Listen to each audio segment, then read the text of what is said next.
사도행전 13장 13절로 52절까지 보도록 하겠습니다.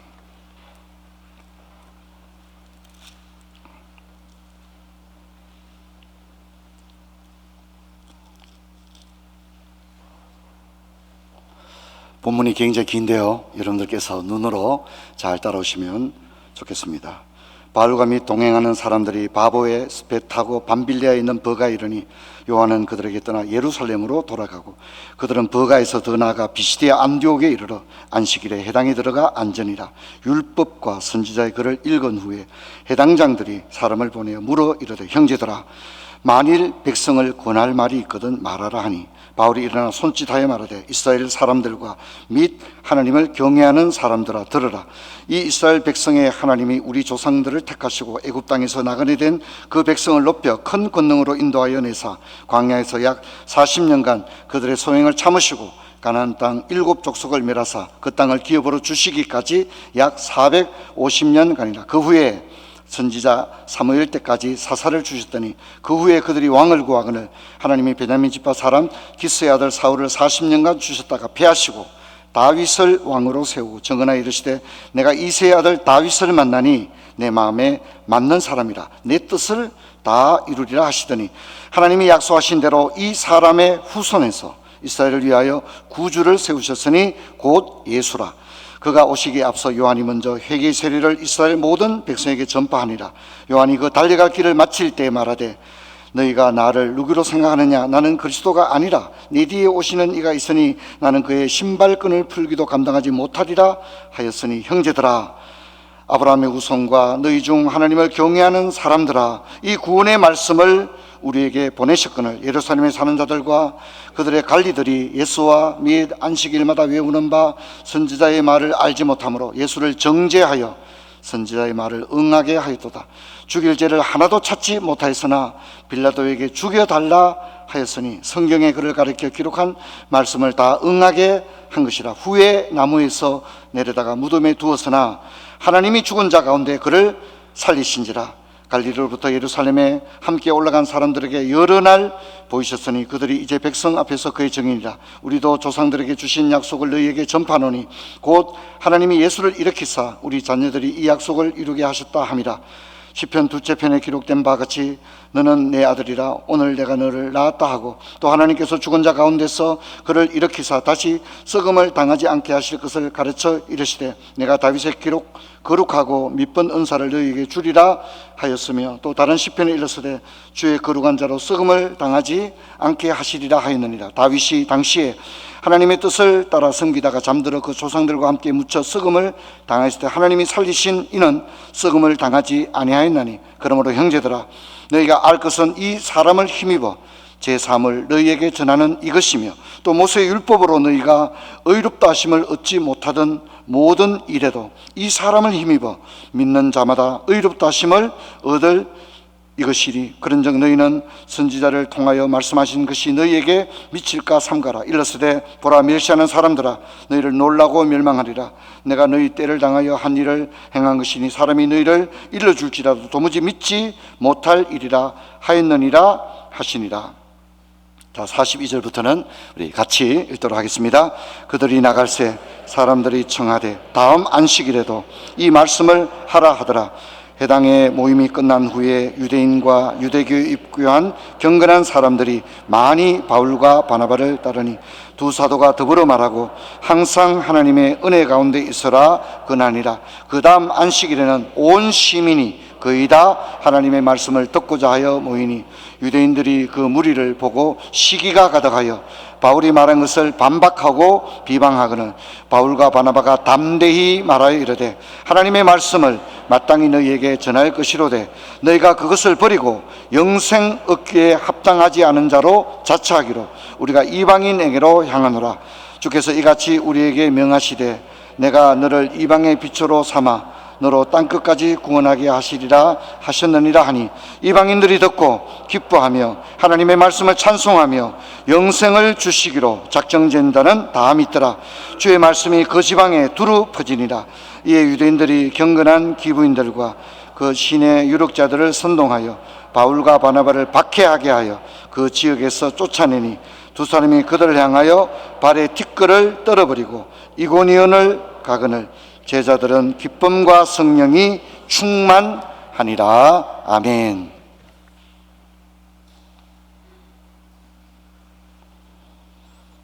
초대교회 첫 번째 선교사로 파송을 받은 바나바와 사울은 그들의 고향 마을인 키프리스 섬에서 선교를 감당하고 난 다음에 지금의 터키 땅인 소아시아 지역을 향하여, 갈라디아 지역을 향하여 또 배와 육로로 이동을 했는데, 지난주에 우리는 바나바와 사울이 눈 덮인 타우루스 산맥을 넘어갔다, 그렇게 살펴봤고, 그 힘든 육로의 이동의 여정에 사도 바울은 건강에 문제가 생긴 것 같아요.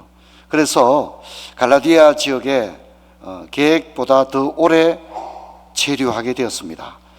그래서 결과적으로 갈라디아 교회가 태동되는 그런 배경이 있게 되었습니다. 여러분, 하나님은 합력하여 선을 이루는 줄로 믿습니다. 바울은 어쩌면 건강했다면 갈라디아 지역을 빠른 속도로 지나갈 수 있었고, 그랬다면 우리가 갈라디아서에 있는 갈라디아 교회는 태동되지 못했을 수도 있었습니다. 하지만 바울은 그 개인적으로 볼 때는 너무나도 극심한 통증이 동반되는 질병을 앓았고, 갈라디아 사람들이 볼 때는 흉측할 정도로 안질환을 앓았지만, 그의 고통은 또 하나의 교회가 탄생하는 산파 역할을 하게 된 줄로 믿습니다. 그래서 여러분, 우리는 누구나 고통을 사모하는 사람이 누가 있겠습니까? 환난을 사모하는 사람이 누가 있겠습니까마는, 때로는 우리가 그처럼 끓이는 그 고통과 질병, 슬픔, 낙심, 실패, 하나님은 때로는 우리가 선호하지 않는 방식을 통하여서도 하나님의 놀라운 일을 이루시는 줄로 믿습니다. 그래서 여러분, 우리에게, 그리스도인에게는 사실은 절대적인 실패, 절대적인 절망이란 없는 겁니다. 왜냐하면 합력하여 마침내는 선을 이루실 것을 믿습니다. 여러분, 이 확신을 굳건히 가진 자는 절망 가운데도 찬송을 올려드릴 수가 있는 것입니다. 여러분, 바울 일행은 육로로 비시대 안디옥으로 이동했는데, 나중에 그림을 한번 보겠습니다만, 비아 아우구스타, 우리는 경부고속도로 이런 도로가 있는 것처럼 당시에 비아 아우구스타, 유명한 로마의 군사도로입니다. 아우구스투스가 닦았던 로마의 도로인데, 그리스나 티르키예를 여행해 보면 지금도 그 도로가 그대로 남아 있습니다. 얼마나 잘 만들었는지 그대로 남아 있는 것을 볼 수 있습니다. 거기서 마침내 비시디아에 인접한 안디옥, 그래서 비시디아 안디옥 이렇게 부르는 것입니다. 비시디아 지방에 있는 도시 안디옥, 이런 뜻이고요. 수리아 안디옥은 수리아 지방에 있는 안디옥, 이렇게 부르는 것입니다. 여러분, 사도행전은 전반부와 후반부로 구분이 되어지는데, 1장부터 12장은 전반부인데, 전반부를 시작하는 2장에는 베드로의 설교 풀 텍스트가 제공되고 있습니다. 후반부를 시작하는 13장부터 28장까지에도 후반부를 시작하면서 사도 바울의 비시디아 안디옥에서의 설교 전문 전체가 수록되어 있는 것을 볼 수가 있습니다. 여러분, 베드로의 설교는 22절의 분량을 가지고 누가가 소개했다면, 바울의 비시디아 안디옥의 설교는 25장의 구절을 통해서 설교 전문을 소개하고 있는 것을 보게 되어집니다. 여러분, 이 두 각각의 설교는 사도행전 전반부와 후반부에 선교의 방향을 결정하는 매우 중요한 성격을 담고 있는 설교문이다, 그렇게 이야기를 할 수 있습니다. 여러분, 비시디아 안디옥은 갈라디아 지역의 중심지입니다. 그래서 여러분, 갈라디아 교회 그러면 한 교회가 아닙니다. 갈라디아 지역 전체의 교회입니다. 그래서 요즘은 이제 우리가 교회 그러면 푸른초산교회, 내일교회, 다사교회 이래 있지만, 당시에는 뭡니까? 성서교회, 이렇게 성서교회에 많은 예배당이 있는 거죠. 그래서 그런 식으로 한국 초대교회도 그런 식으로 이름을 지었습니다. 가령 신의주 같은 경우는 신의주 제1교회부터 제12교회까지 있습니다. 그리고 그것이 부산에도 남아 있습니다. 부산의 영도 지역을 가면 영도 제1교회, 2교회, 3교회, 4교회, 8교회, 12교회까지 있습니다. 팔교회, 영도 팔교회 목사님하고 제가 친하거든요. 그리고 이름 바꾼 교회도 있대요. 자기들 영도 제3교회인데 이름을 바꾼 그런 교회도 있는데, 안 바꾸고 그대로 남았다 보니까 이름이 영도 1교회는 있어요. 그러다 보면 이게 막 빠진 거예요. 막 숫자가 좀 빠지고 8교회가 있고, 그래서 영도 지역에 가거든 교회 한번 가보시면 좋겠습니다. 갈라디아 교회도 마찬가지입니다. 비시디아, 안디옥, 루스드라, 더베, 이게 다 갈라디아 교회다, 이렇게 이야기를 할 수 있습니다. 갈라디아라고 하는 것은 로마사에 관심 있는 분들은 알겠지만 갈라디아라는 이 부족이 따로 있습니다. 그래서 갈라디아 왕국이 있는데 그들을 우리가 세계사에서는 고을 민족 이렇게 부릅니다. 고을 민족이 갈라디아입니다. 갈라디아의 순수 민족이 있습니다. 그런데 이게 이제 좀 지배적인 민족이다 보니까 그 옆에 소수 민족들이 있는데, 그 소수 민족들 본도, 부르기아, 루가오니아, 비시디아, 파플라고니아, 이런 작은 왕족들, 부족들도 다 합쳐서 갈라디아 이렇게 부르는데, 갈라디아가 가장 중심적인 그런 부족이었기 때문이다, 그렇게 이야기를 할 수 있습니다. 근데 우리가 여러분 어떻습니까? 바울이 파송받은 교회 이름도 안디옥이고, 지금 2차 전도에게 온 것도 안디옥인데, 여러분 안디옥이 많습니다. 안디옥이 16개가 있습니다. 안디옥이 16개예요. 그래서 수리아 안디옥도 있고 비시디아 안디옥도 있고, 그렇게 있는데 그 외에도 안디옥이 전체가 16개가 있습니다. 그러면 누가 이렇게 이름을 개상하게 도시 이름을 다 똑같이 16개나 지어놨느냐? 그 사람은 알렉산더의 4명의 부하가 있습니다. 그 중에 이제 알렉산더 사후에 이 부하들이 4명의 부하가 땅을 나누어 가지게 되는데, 그 중에 한 사람이 셀레우쿠스라고 하는 알렉산더의 부하가 있습니다. 그 사람이 이제 수리아 지역 전체를 이제 왕으로서 집권하게 되는데, 이 셀레우코스의 아버지가 암티오코스입니다. 우리 치면 안디옥입니다. 암티오코스. 아버지를 기념하기 위해서 셀레우코스가 수리아 전역의 도시들 중에 16개 이름을 다 똑같이 지어버린 거예요. 뭐라 지었다고요? 제1영도교회 이런 식으로 제8영도교회 이렇게 해서 암디옥을 몇 개나요?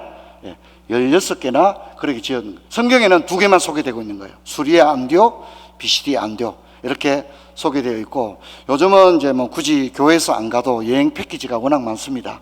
튀르키예, 그리스 많기 때문에 거기 가보시면 지나가다 보면 안디옥이라는 지명이 생각보다 굉장히 많이 있다. 그럴 때 목사님 16개 있다고 했더니 정말 그런가 보다, 그렇게 생각하면 됩니다. 그림을 한번 좀 볼까요? 이게 이제 도로입니다. 도로. 바울은 이 길을 걸어갔는데, 바울이 걸어갔을 때 이미 도로가 있었습니다. 그래서 시노 나나미도 로마인 이야기에서 이 도로 얘기를 책을 한 권을 따로 냅니다. 이 도로가 너무 재밌는 얘기가 많기 때문에 나나미가 이 도로 가지고 책을 한 권을 따로, 로마인 시리즈에서 이 책을 하나를 쓰는데, 저도 그리스 갔을 때 이 도로를 좀 산책도 하고 그랬습니다. 이 고속도로 이름이 바로 비아 아우구스타, 아우구스투스가 만든 고속도로다. 지금도 그대로 남아 있습니다. 그 다음 그림 볼까요? 이게 이제 여기가 바울이 설교했던 곳에 이 비시디아 안디옥 교회입니다. 비시디아 안디옥에 있는 바울 교회라는 이름이 있나 봐요. 그게 아마 바울이 설교도 하고 그랬겠죠. 그런 교회 모습이고요. 그 다음 그림을 보면 이제 비시디아 안디옥의 유적입니다. 왜냐하면 비시디아 안디옥은 갈라디아 지역의 수도입니다. 그렇기 때문에 굉장히 많은 뭐 음악당이라든가 또 원형 경기장 이런 것들이 있는데, 여러분 여행을 가시게 되면 만날 수 있는 그런 장면입니다. 여러분 여기에는 유대인 집단촌이 있었습니다. 자연스럽게 회당이 있었겠죠. 14절을 보면 바울과 바나바는 안식일에 회당에 들어가 조용히 자리에 앉아 있었다고 그럽니다. 근데 감사하게도 회당장이 뒤에 앉아 있는 사람 보고 예배 끝날 무렵에 혹시 권면할 말이 있으면 하셔도 됩니다, 이렇게 기회를 준 거예요. 바울이 저요 이렇게 한 게 아니고, 회당장이 뒤에 앉아 있었는데 새로운 여행객이 딱 보니까 유대인이에요. 그러니까 회당장이 혹시 백성들에게 권면할 말이 있으면 지금 하셔도 되겠습니다, 이렇게 기회를 준 거예요.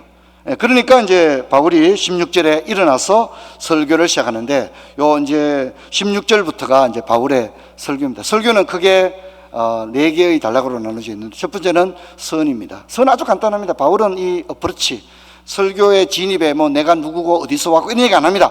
아주 간단하게 이스라엘과 여호와를 경외하는 사람들아, 딱 간단하게 한 절만 딱 얘기하고 이야기합니다. 거의 저 스타일 아닙니까? 그죠? 설교를 빨리 끝내기 위해서 굉장히 짧게 서두를 한 절 안에 하는데, 이게 한 절이지만 굉장히 함축되어 있어요. 이스라엘 사람들아, 유대인을 말해요. 그리고 여호와를 경외하는 사람들아, 이방인 중에 유대교에 입교한 사람들을 말하는 거예요. 그러니까 바울은 아주 치밀한 구조를 가지고 가고 있고, 이런 것을 이 닥터 루카스는 집필하면서 누가의 그런 의도를 아주 잘 잡아내고 있다, 그렇게 이야기합니다. 자, 설교는요 구약 얘기를 많이 합니다. 구약 얘기를 17절부터 25절까지 이렇게 이야기를 하고 있습니다. 우리 성경 한번 펜을 가지고 한번 체크를 한번 해보도록 하겠습니다. 바울의 설교문 한번 볼 텐데 13장 16절은 선입니다. 그렇죠? 바울이 일어나 손쳐 이르되 이스라엘 사람들과 및 하나님을 경외하는 사람을 들으라, 이게 선이고요. 자, 17절 보니까, 자 이제 그리고 17절부터 이제 25절까지가 이제 구약 얘기를 한 거예요. 그래서 여러분 그 밑줄을 끄시면 좋겠습니다.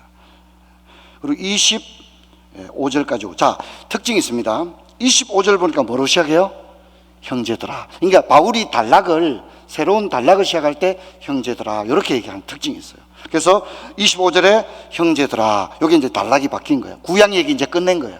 구약 얘기 한 다음에, 그러면 예수님과 다윗이 어떤 관계냐, 이 얘기를 하기 위해서 약간 이제 그 문장을 바꾼 거죠. 형제들아, 이렇게 얘기를 하는 거예요. 구약 얘기를 한 다음에 형제들아. 그래서 이제 예수님에 대한 설명을 하는데 37절까지 이야기합니다. 자, 그러고 난 다음에 예수님 믿을 분들은 등록 카드에 이름을 적으시기 바랍니다. 이제 이런 걸 해야 되잖아요. 이제 적용인데, 어플리케이션인데, 어플리케이션을 하는 걸 보게 되면 여러분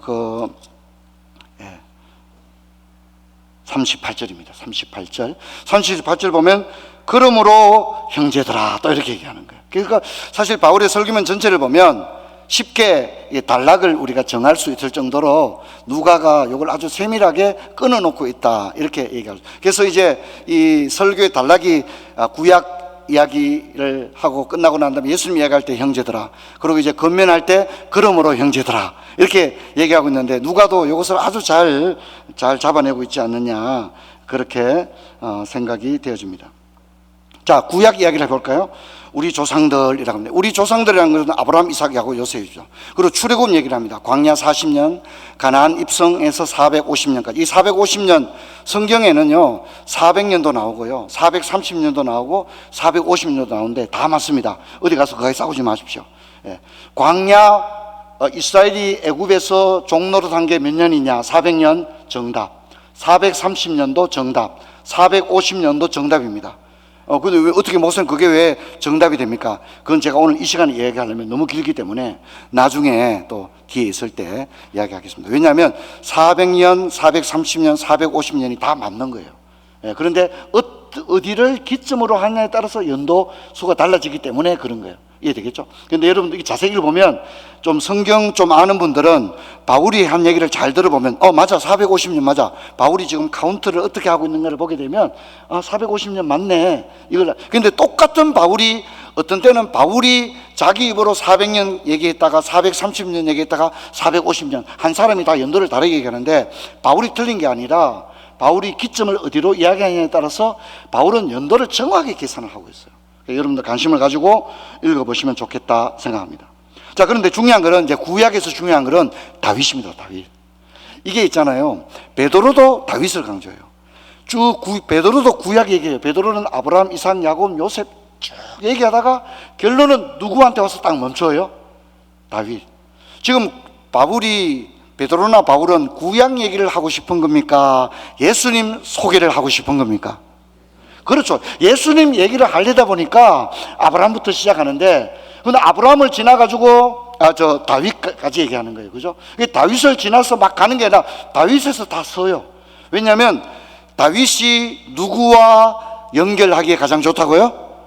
예수님을 연결하기에는 다윗이 가장 좋은 거예요. 그래서 오늘 우리가 읽었던 본문에도 그렇게 나오고 있는 것입니다. 자, 그래서 우리가 23절 한번 볼까요?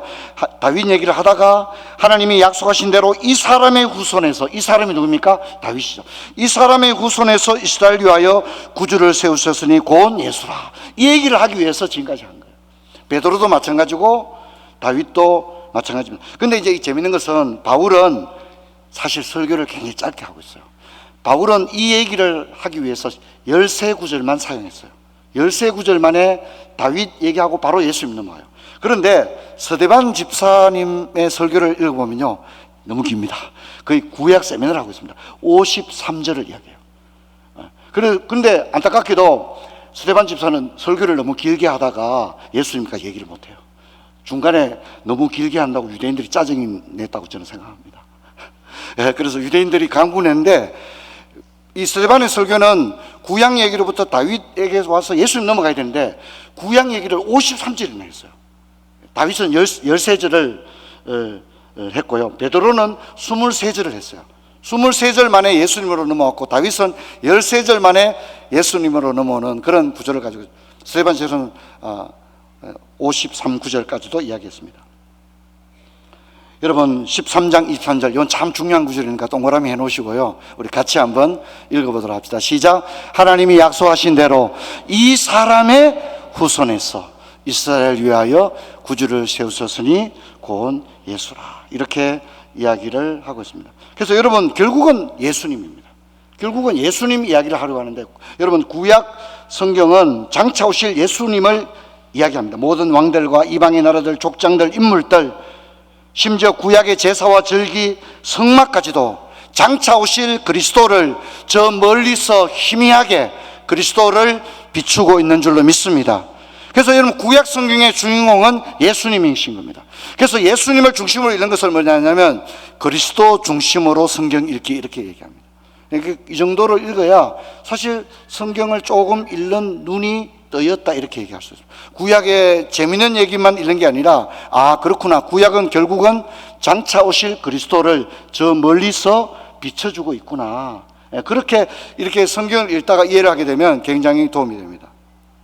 이제 우리 교회 필사를 하고 있는데요, 여러분들께서 부모님이 쓰신 필사 성경이나 여러분이 쓰신 필사 성경은 이제 우리 교회 배호기 장로님에게 제출을 해 주셔야 됩니다. 지금 이제 우리 해번에 역사관 부스를 만들면서 우리 교회 필사 성경 지금 제본을 하고 있는데, 개인이 필사한 것도 교회에 내주시면 교회가 제본을 해서 전시할 때 같이 전시를 하려고 합니다. 여러분들께서 기억하시고, 좀 책이 좀 이렇게 흠해도 괜찮습니다. 교회가 제본을 다시 합니다. 그래서 여러분 깨끗하게 해서 전시를 하려고 하니까 그렇게 내주시면 좋겠습니다. 근데 우리가 성경을 읽고 필사를 할 때 중요한 것은 그리스도 중심이라고 하는 것을 잊어서는 안 됩니다.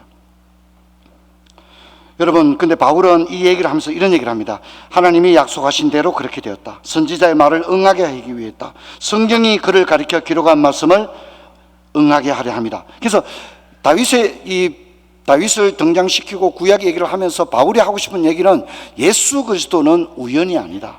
예수 그리스도는 구약 성경의 예언의 성취이다. 그분은 말씀대로 오셨고 말씀대로 죽으셨고 말씀대로 살아나셨느니라. 할렐루야. 그렇게 얘기를 하는 것입니다. 자, 그런데 이제 이 베드로의 2장의 설교와 또 바울의 13장의 설교는 톤이 다릅니다. 똑같은 얘기를 다 해요. 자, 그럼 한번 볼까요? 자, 먼저 베드로는요, 너희가 법 없는 자들의 손을 빌어 못 박아 죽였다. 베드로는 뭔가 직설적입니다. 너희들이 죽였다, 딱 얘기합니다. 너희들이 죽였으나 하나님이 살리셨다. 베드로의 설교는요, 직선입니다. 직선. 그대로 패트리트 미사일처럼 그대로 그들의 가슴에, 예수를 못 박으소서 외쳤던 유대인들의 가슴에 너희들이 예수를 못 박아 죽였다, 그렇게 얘기합니다. 근데 이제 바울은 그렇게 얘기를 안 합니다. 바울은 이제 오늘 본문을 보면 빌라도에게 죽여달라고 너희들이 말했다, 이렇게 약간 이제 이렇게 우회적으로 이야기를 하는 것을 볼 수 있습니다. 무슨 얘기냐면 바울은 이제 그들을 가격하기보다는, 그들을 공격적으로 몰아세우기보다는 사실 자체를 이야기를 해나가기를 원했던 거죠. 어쨌든 그 피 묻은 복음에 관한 베드로의 직설적인 설교에 비해서 바울의 설교는 좀 톤 다운되어 있는 느낌을 받지만 매우 구조적이라는 사실을 알 수가 있습니다. 또 이제 이 적용에도 베드로는 아주 분명합니다. 너희가 회개하여 각각 예수 그리스도의 이름으로 세례를 받고 제사함을 받아라. 아주 명쾌합니다. 예. 그런데 이제 바울은 뭐라고 말합니까? 바울은 제사함을 받아라 이런 얘기를 안 해요. 한번 볼까요? 여러분, 이거 이제 잘 캐치하는 게 중요합니다. 바울은 뭐라고 하죠? 아까 우리 읽었죠. 이 사람을 힘입어 믿는 자마다 구원받는 것을 뭐라고 표현하고 있다고요? 의롭다함을 얻는 것이다 얘기합니다. 의롭다. 왜 그러냐면 지금 베드로의 설교를 듣는 회중들의 정황과 바울이 로마 전역을 다니면서 복음을 전가하는 그 가정의 이 회중들의 입장이 다릅니다. 베드로의 예루살렘 사람들은 예수를 죽인 사람들입니다. 그렇죠? 예수를 못 박은 사람들이고 그런 사람들입니다. 그렇기 때문에 그들에게는 뭐 의롭다함 이런 게 아니라 너희들이 죽였다. 너희들이 구원받기를 원한다면 예수 이름으로 세례받고 제사함 받아라. 딱 그냥 끝납니다. 근데 문제는 뭐냐면 바울이 복음을 전한 것은 예루살렘이 아닙니다. 그렇죠? 소아시아와 유럽과 이런 데 복음을 전하는데, 여러분 이제 복음이 전거되고 시간이 좀 흐른 다음에 한번 답시다. 유대교와 기독교 사이에 갈등이 일어납니다. 그런데 많은 유대인들이 과거의 유대교를 버리려고 하지를 않고 유대교에 집착합니다. 우리 살펴봤죠? 할례파들. 근데 이 사람들이 과거의 과거의 진보다리를 벗어버리고 오직 예수라고 해야 되는데, 과거의 할례라는 진보다리를 못 버리는 거예요. 예수 믿어도 할례 받았어요, 이런 얘기를 하는 거예요. 그러다 보니까 정작에는 이제 예루살렘에서는 그 사람들이 예수를 죽였으니까 복음을 전하는 것이 복음의 메시지가 아주 명료했지만, 다른 사람들은 예루살렘에 살던 사람들이 아닙니다. 유대교의 배경에 있었던 사람들입니다. 그러다 보니까 그들은 한번 답니다. 율법과 복음, 요거 잘 아셔야 됩니다. 그래서 바울의 편지가 16통이에요. 13통의 편지를 썼어요. 근데 바울의 13통의 편지가 다 율법과 복음 얘기입니다. 왜냐하면 그게 논쟁이었거든요. 바울의 얘기는 뭡니까? 오직 예수. 그죠? 그런데 바울의 편지를 받는 사람들은 뭡니까? 예수를 받아들이면서도 뭐를 안 놓으려고 하죠? 율법을 안 놓으려고 했다는 거죠. 그래서 그러다 보니까 복음이 훼손되는 문제가 생겼죠. 이게 바울의 논점입니다. 그러다 보니까 오늘 바울의 설교 속에는 그런 회중의 정황이 베드로의 정황과 바울의 정황이 다르다 하는 것을 여러분 이해해야 됩니다. 여러분, 바울은 십자가 부활에서 분명히 말합니다. 십자가를 죽일 죄를 하나도 찾지 못하였으나 빌라도에게 죽여달라 했다, 이렇게 말했고요. 부활은 하나님이 죽은 자 가운데서 그를 살리셨다, 분명히 이야기를 합니다. 자, 그리고 이제 바울은 베드로한테 안 나오는 설교가 얘기 나옵니다. 이게 율법과 복음의 관계를 바울이 이야기합니다. 한번 볼까요? 자, 우리 같이 한번 읽어봅시다. 1번 같이 읽어봅시다. 시작. 모세의 율법으로 너희가 의롭다 하심을 얻지 못하던 모든 일에도, 요 얘기를, 이건 베드로의 설교는 안 나와요. 베드로는 굳이 그런 얘기를 안 해도 예루살렘에 있는 사람들은 예수를 죽인 사람들이기 때문에 그냥 예수님 이름으로 세례받는 수밖에 없었어요. 하지만 다른 사람들은 유대교를 벗어보지 못하고 있었어요. 그래서 모세의 율법으로 너희가 의롭다 하심을 얻지 못한다, 이 얘기를 하면서 그 다음 한번 읽어볼까요? 시작. 이 사람을 힘입어 믿는 자마다 의롭다 하심을 얻는 이것이라. 이해되셨죠? 이 논점을 가지고, 이거는, 자, 제가 이 13장이 후반부라 그랬잖아요. 근데 이 13장에 나오는 바울의 이 설교는 이 이후의 모든 논쟁에 율법과 복음이 들어간다는 사실을 우리가 이해를 하게 되어집니다. 유대인들은 율법으로 행위 구원을 믿었습니다. 하지만 바울은 모세의 율법으로 너희가 의롭다 하심을 얻지 못하고 라고 말한 이후에 이 사람 예수를 힘입어 이 사람 예수를 믿는 자마다 의롭다 하심을 얻게 된다고 율법과 복음의 관계를 선명하게 말합니다. 그런데 문제는 뭐냐면 바울이 이렇게 설교했다는 겁니다. 그리고 갈라디아 성도는 이걸 받아들였어요. 그런데 문제는 갈라디아 성도들이 바울의 이 설교를 끝까지 붙들었습니까? 나중에 율법주의로 경도되었습니까? 율법주의로 넘어가 버리는 거예요. 그래서 바울은 갈라디아에 보낸 갈라디아서를 통하여 율법으로 의롭다함을 받지 못하는 말씀을 버리고 율법주의에 빠진 것을 설파합니다. 그래서 갈라디아 교회 이렇게 호소합니다. 한번 볼까요? 예, 같이 읽습니다. 시작. 그러나 내게는 우리 주 예수 그리스도의 십자가 외에 결코 자랑할 것이 없으니 그리스도로 말미암아 세상이 날 대하여 십자가에 못 박히고 내가 또한 세상에 대하여 그리하리라. 이렇게 얘기합니다. 예수의 십자가를 버리고 할례에 집착하는 거예요. 예수의 십자가를 버리고 나는 베냐민 지파다, 나는 에브라임 지파다. 거기 지파가 왜 나옵니까? 할례가 왜 나옵니까? 예수 십자가에서 구원받았는데 왜 다른 걸 자꾸 주머니에서 끄집어내고 앨범에서 끄집어내고 옛날 오래된 장롱에서 끄집어내느냐? 갈라디아 사람들아, 너희들이 복음을 떠나 다른 것을 따르는, 다른 복음을 따르는 것을 내가 이상히 여기노라. 갈라디아 사람들아, 나는 우리 주 예수의 십자가 외에는 결코 자랑할 것이 없다. 할렐루야. 그렇게 얘기하는 것입니다. 성도 여러분, 여러분의 자랑이 뭡니까? 저와 여러분도 나에게 자랑이 있다면 예수의 십자가 외에는 자랑할 것이 없노라. 여러분, 그렇게 고백하게 되기를 주의 이름으로 축원합니다. 나에게 무슨 직분이 나의 자랑입니까? 나는 120년 된 교회를 다니고 있어. 뭐 그게 자랑입니까? 신앙 연조가 자랑입니까? 여러분, 우리도 오늘 이 바울의 편지처럼 여러분 십자가만이 우리의 자랑이 되는 은혜가 있기를 주의 이름 축원합니다. 자, 바울의 첫 번째 설교 후에 사람들의 반응이 좋았습니다. 사람들을 청하여 다음 안식일에도 말하라고 했고요, 또 사람들이 바울을 따랐습니다. 바울이 건면했습니다. 그 다음 주에 바울이 설교하는데 시민들이 다 나왔습니다. 얼마나 이 얘기를 듣기 위해서 모였습니까? 여러분, 놀라운 일이죠. 하지만 유대인의 반대가 있었고 그래서 이들은 이방인으로 가게 되었습니다. 비시대 안디옥의 선교 리포트를 보게 되면 이방인들은 기뻐하고 영생을 주시고 전자는 다 믿었지만, 그리고 주의 말씀이 그 지방에 퍼졌지만 유대인들은 선동하고 쫓아내는 것을 볼 수 있습니다. 여러분, 말씀에 순종하는 사람이 있고요, 복음을 가로막는 사람이 있는데, 여러분, 히브리파와 할례파는 경직된 사람들이었고 넓은 마음으로 세상을 바라보지 못했습니다. 그러다 보니까 그들이 하나님에 대한 열심은 있었지만 오히려 복음에 그치는 돌이 되었던 것입니다.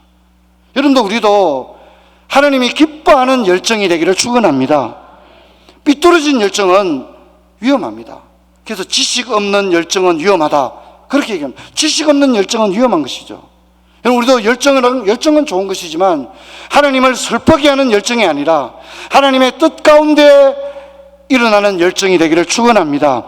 하나님을 기쁘시게 하는 열정, 하나님 나라에 유익한 열정이 되어져야 할 것입니다. 하지만 안타깝게도 유대인들은 하나님을 너무너무 사랑하는데 오히려 복음에 그치는 돌이 되어서 바울과 바나바를 추방하는 걸 봅니다.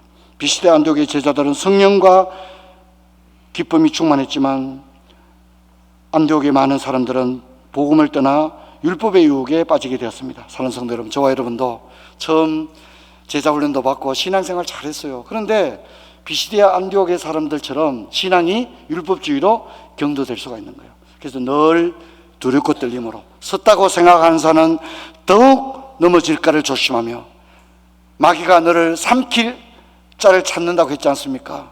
시험에 들지 않도록 늘 깨어 기도하며 주님 앞에 서는 그날까지 믿음의 길을 걸어가는 저와 여러분 되기를 주의 이름으로 축원합니다. 자리에서 일어나겠습니다. 아버지, 감사합니다. 바울은 비시디아 안디옥에 해당해서 행한 설교를 통하여 구약 배경을 설명한 다음에 다윗을 통해 예수 그리스도를 소개하면서, 아버지, 너희가 율법으로는 의롭다함을 받지 못하지만 이 사람 예수를 믿을 때 너희들이 의롭다함을 얻는다고 전하고 있습니다. 하지만 갈라디아 교회는 얼마 시간이 지나지 않아 바울의 순수한 복음을 잊어버린 채 율법주의로 경도되었습니다. 아버지, 우리도 예수 잘 믿다가 믿음에 파선하는 자가 되지 않게 하시고, 예수 잘 믿다가 양심을 버리고 세상을 사랑하여 세상으로 가는 자가 되지 않게 하시고, 좁은 길, 주님 가신 길, 순전한 믿음을 붙들고 주님 앞에 서는 그날까지 달려가는 저희들 되게 하여 주옵소서. 주 예수 그리스도 이름으로 기도하옵나이다. 아멘.